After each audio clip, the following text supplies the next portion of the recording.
Não é de hoje que o telhado embutido virou um queridinho aí das famílias por vários motivos, e especialmente por ter um custo relativamente mais barato do que outros tipos de telhado. Mas não se engane, isso não é uma verdade absoluta. Existem tipos de telhado embutido, dependendo ali da sua arquitetura, da sua volumetria, que o preço vai lá para as alturas. Hoje, enquanto estou gravando esse vídeo, está caindo o mundo aqui na minha cidade, está chovendo bastante, então um dia propício para a gente falar sobre telhado embutido, o que eu preciso pensar no projeto para facilitar ou para diminuir o número de problemas depois que o seu telhado estiver pronto. E eu quero pensar aqui com você 7 pontos que nós não podemos negligenciar durante a elaboração do projeto. Fazendo isso, respeitando as coisas que eu vou te passar aqui, durante a longa vida da sua obra, você terá o menor número de problemas com o seu telhado embutido. Começando então pela inclinação do telhado. Então aqui está a sua laje, por exemplo, telhado inclinado.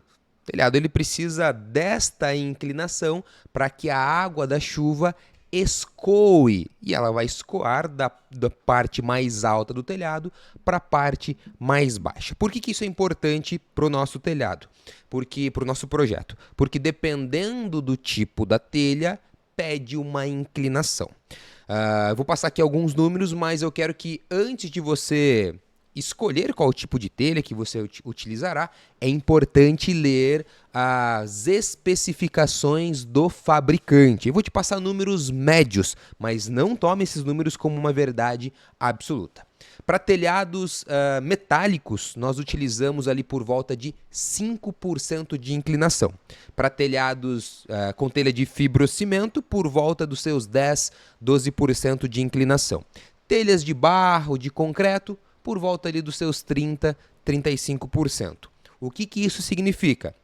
Que a cada metro na horizontal, eu desço, ou eu subo, né, dependendo do lado que você está olhando, eu desço a porcentagem específica. Então, por exemplo, se for 5%, a cada metro na horizontal, 5 centímetros para baixo. 2 metros na horizontal, 10 centímetros para baixo. 3 metros na horizontal, 15 centímetros para baixo. Essa relação vale para a porcentagem de 5%. E se fosse 35, Marcelo? Para cada metro na horizontal, 35 centímetros para baixo. E é assim que nós dimensionamos a inclinação do telhado. Por que eu estou falando para você sempre olhar a especificação do fabricante? Porque além da inclinação, eu também preciso levar em consideração quantos metros de telhado eu tenho. Porque se for um telhado muito comprido, essa inclinação precisa ser aumentada. Vale ressaltar que existem inclinações mínimas para garantir ali o escoamento da água, mas também existem especificações para inclinação máxima. Então, nós precisamos respeitar esta inclinação no nosso projeto e, obviamente, na execução da obra. Segundo ponto é o tamanho da calha. E para dimensionar a calha, eu preciso levar em consideração aquela chuva torrencial. Sabe aquela chuva de 5 minutinhos que parece que o mundo vai desabar? Então é essa chuva que eu preciso levar em consideração. Então eu vou pesquisar ali no histórico de chuvas da cidade qual foi a precipitação máxima e o tempo, né? 5 minutos, 3 minutos, 10 minutos. Com esta precipitação, com o tamanho do telhado, com quantos metros quadrados de telhado eu tenho, eu consigo dimensionar o tamanho da calha. E aqui vem um ponto muito importante, porque não é somente calcular ali as dimensões, eu também preciso ter uma calha profunda. Eu não posso ter uma calha rasinha, sabe por quê? Porque dependendo da velocidade que essa água vem do telhado, ela bate na calha e volta. E esse voltar vem por baixo da telha, e daí essa água ou vai para a laje ou vai para o teu forro, e aí gera problemas. Então eu preciso ter a inclinação do telhado e a dimensão desta calha. Lembrando que essa calha precisa ter uma profundidade. eu gosto de trabalhar com no mínimo 20 centímetros de profundidade de calha. Aí vai aumentando dependendo do tamanho do telhado. Terceiro aspecto aqui que eu quero tratar com você é a quantidade dos pontos de captação da água da chuva na calha. Então eu tenho a inclinação, choveu, escorre essa água para a calha. Da calha vai para onde? Para os nossos pontos de captação para eu mandar essa água lá para a rua, lá para a galeria de águas pluviais. Se o seu telhado for pequeno e você estiver utilizando um tubo de 100 milímetros, por exemplo, você vai fazer as contas lá e você vai descobrir que aquele tubo de 100 milímetros é suficiente.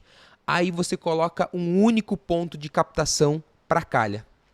Isso é um problema, sabe por quê? Porque vai que entope, vai que cai uma sacola, ventou, essa sacola foi, parou lá e chove, transborda essa calha. Então, o que a gente faz aqui? Para cada calha, nós prevemos pelo menos 2 pontos de captação. Sempre, pelo menos 2 pontos de captação ou a quantidade de pontos de captação necessário. 3, 4, dependendo ali do tamanho da calha, do volume de águas que eu preciso escoar. Vale ressaltar também que em um telhado você pode ter uma única calha ou mais calhas, dependendo se você faz um telhado com 2 águas, com 3 águas, uma água só, uma caída só para o seu telhado. Isso vai determinar a quantidade de calhas. Mas não esqueça, nunca um único ponto de captação. Se você quiser trazer mais uma segurança, você pode colocar um ladrão na calha. Assim como existe o ladrão na caixa d'água, quando estraga lá a torneira boia, para onde vai a água? Ela começa a transbordar até chegar no ponto do ladrão da caixa d'água. Algumas pessoas querem trazer uma segurança extra, colocam um ladrão na calha também.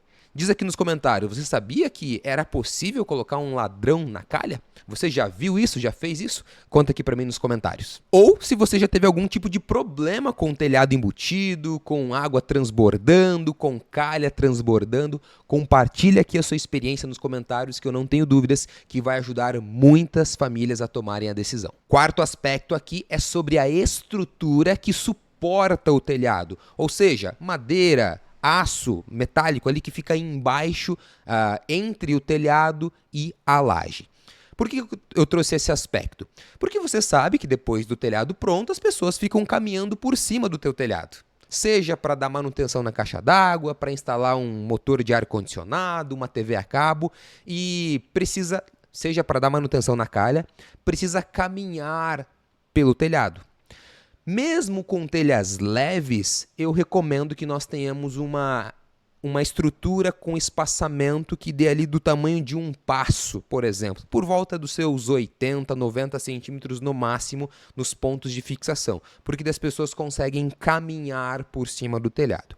Quando eu faço um espaçamento muito grande, eu dificulto isso, eu não trago segurança para o prestador de serviço que vai caminhar lá em cima, porque eventualmente essa telha pode quebrar, pode amassar, isso geram-se prejuízos, problemas. Então, eu sei que economicamente falando, gasta-se mais madeira, gasta-se mais estrutura metálica, mas você que vai morar nessa casa deve pensar em vários aspectos, inclusive na segurança das pessoas que vão caminhar lá em cima do seu telhado. Quinto ponto aqui é você não prever no projeto ou prever no projeto as instalações que ficam lá no telhado. Instalações de ar-condicionado, TV a cabo, por exemplo. Por que é importante isso? Que se você não prever, depois do teu telhado pronto, os prestadores de serviço vão subir e vão precisar mexer no seu telhado, eventualmente desmontar o telhado para que eles possam trabalhar e depois eles vão montar o telhado de novo. Isso é um problema. Que o telhado já estava todo selado, todo vedado, estanque. E aí quando começa a desmontar o telhado, a gente dá possibilidades para essa chuva, para dar infiltrações.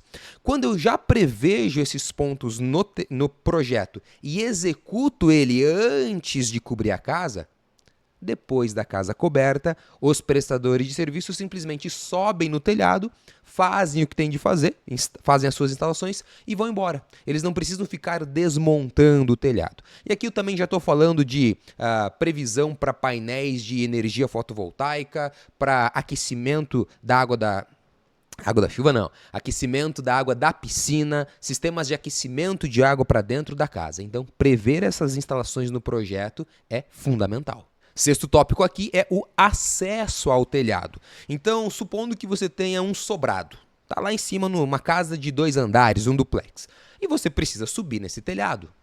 Como será feito esse acesso? É por uma escada por fora? Você sobe na sacada e da sacada você coloca uma escada externa? Você vai ter um alçapão por dentro da laje, lá do segundo pavimento? Como será feito esse acesso? Você já vai deixar chumbado na parede externa uma escada para você subir lá para o telhado? É extremamente importante eu deixar previsto esse acesso. E o sétimo e último ponto aqui é o quão distante esse acesso está da nossa caixa d'água. Depois que está tudo pronto, a sua casa está toda funcionando, espera-se que ninguém mais suba lá no telhado, exceto para dar manutenções. Eu tenho 2 manutenções básicas, a manutenção da calha e a manutenção da caixa d'água. Dependendo da região que você more, você não terá manutenção com a calha. Mas com a caixa d'água, espera-se que você dê manutenção para ela, faça as devidas limpezas. Então, quando você tem um acesso para o teu telhado muito longe da caixa d'água, ou seja, está num lado oposto, sempre quando você subir, você precisará atravessar o seu telhado e você eventualmente venha trincar alguma telha, coisa do tipo. Se você deixa esse acesso bem próximo da caixa d'água e, se possível, direto na caixa d'água, você sobe, dá manutenção na caixa d'água e desce e não caminha pelo telhado. Então, pensar nesses 7 pontos que eu trouxe aqui para você, obviamente isso é em fase de projeto, antes da execução da casa, fará com que o seu telhado, com que a sua vida nesta casa com telhado embutido seja muito mais tranquila, diminuindo riscos aí de infiltração, de destelhamento, de calhas entupindo, de calhas transbordando. Valeu? Eu sou Marcelo Akira, essa foi a nossa dica de design residencial de número 30. Nós estamos indo uma sequência de dicas e eu espero que estejam contribuindo aí com você. Valeu? Até o nosso próximo vídeo.